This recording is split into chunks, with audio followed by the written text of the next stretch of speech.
It's an unusual weather situation on China's coast, with not one but two tropical cyclones battering the coast. Tropical storms Saola and Damrey made landfall within hours of each other. As the strong winds and torrential rainfall continue, Chinese authorities are bracing for heavy flooding that is sure to come. Tropical storm Damrey made landfall Thursday night in eastern China as a typhoon, packing 126-kilometer winds. Saola came ashore Friday morning further south after slamming ashore in Taiwan early Thursday with typhoon-strength winds. Almost 7,000 people had to evacuate in Taiwan, where some homes are underwater. The heavy rains left mud, devastation, and danger in their wake.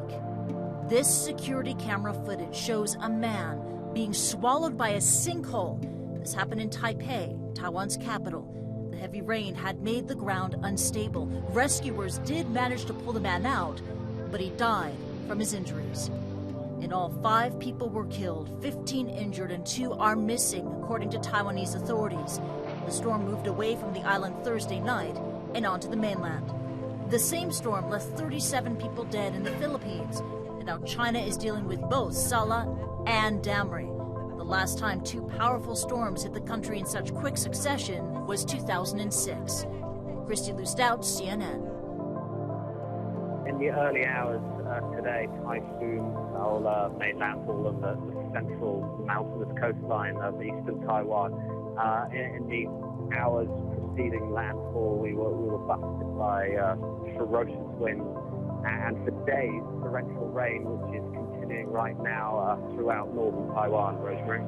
And of course, it's such a small island, really, so susceptible and so vulnerable, it seems. How are people holding up there? Well, you're very correct there, Rosemary. The mountains of Taiwan go up to over 4,000 meters high, so it's very vulnerable to these colossal rainfall totals, which then spawn flash floods and landslides.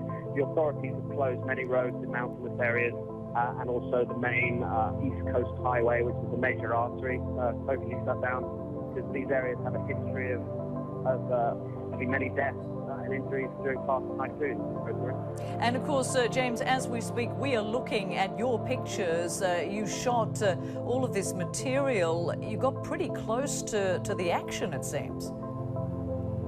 Yes, that's what I try and do. I specialise in filming and documenting extreme forces of nature, be it typhoons or volcanic eruptions. So I try and get where the traditional news crews don't necessarily go, so that I can provide, footage to the world of what it's like to be close up to this type of force of nature.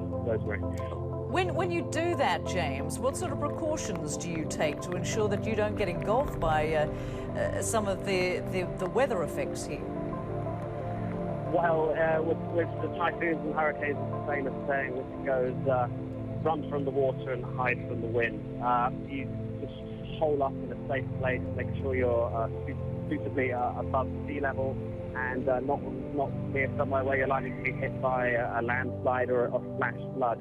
So, a little bit of common sense can go a long way to keep myself safe. 1,000 people are now feared dead after a tropical storm Washi swept through the southern Philippines on Friday. Funeral parlours are so full they're not accepting anyone, so the victims are being buried in mass graves.